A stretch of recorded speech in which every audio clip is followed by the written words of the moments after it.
A to Z Bangla পোস্টের YouTube চ্যানেলে স্বাগত জানিয়ে শুরু করছি আজকের ভিডিও। 2024 শুরু হতে না হতেই চলে এসছে এক নতুন আপডেট। কি সেই আপডেট, চলুন এখন আমরা দেখে নেব।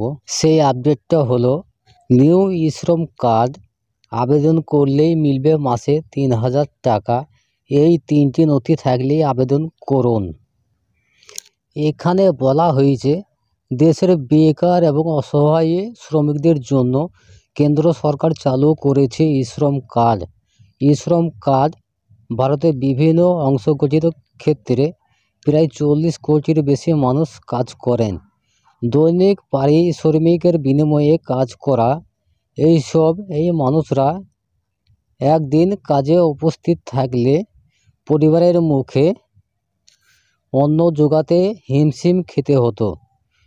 এইরকম মধ্যবিত্ত শ্রেণীর মানুষের কথা মাথায় রেখেই কেন্দ্রীয় বিজেপি সরকার ই-শ্রম কার্ডের ব্যবস্থা করেছে। তথ্য জানাচ্ছে এখনও পর্যন্ত দেশের 20 কোটি মানুষ নাম এই ই-শ্রম কার্ডে নথিভুক্ত করা হয়েছে এবং দেশের 2 কোটি শ্রমজীবী মানুষ ইতিমধ্যেই এই কার্ডের মাধ্যমে বিভিন্ন পরিষেবাগুলি পাচ্ছেন। তো আপনারা বুঝতেই পারছেন 2024 শুরু না হতেই যে ই-শ্রম কার্ডের বিষয়ে একটা আপডেট এসছে। এর পরের কি সেটা আমরা এখন জানব। ই-শ্রম কার্ডের জন্য কারা যোগ্য? 1 নম্বরে যেটা বলা হয়েছে, অংশগঠিত ক্ষেত্রে কাজ করেন এমন মানুষেরা এই কার্ডে নাম লেখাতে পারবেন। 2 নম্বরে আবেদনকারীর বয়স হতে হবে 16 থেকে 59 বছরের মধ্যে। 3 নম্বরে যেটা বলা হয়েছে, ইপিএফ ও ইসিআর সুবিধা পাচ্ছেন এমন ব্যক্তিরা এই কার্ডে নাম নথিভুক্ত করতে পারবেন না। তো আপনারা জানতেই পারলেন ই-শ্রম কার্ড থাকার জন্য কি কি সুবিধা মিলবে।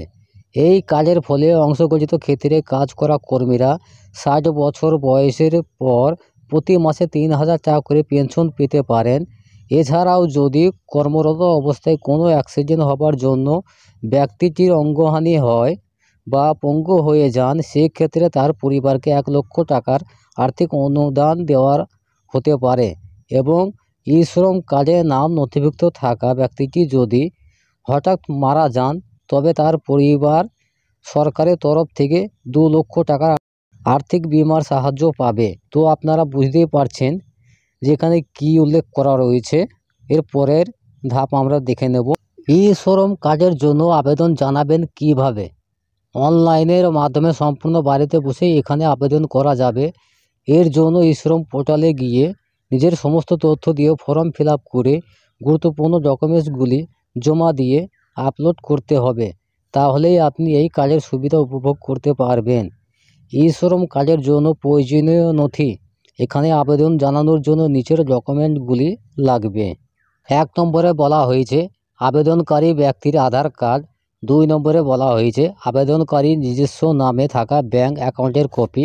3 নম্বরে বলা হয়েছে আবেদনকারী শ্রমিকের মোবাইল নম্বর।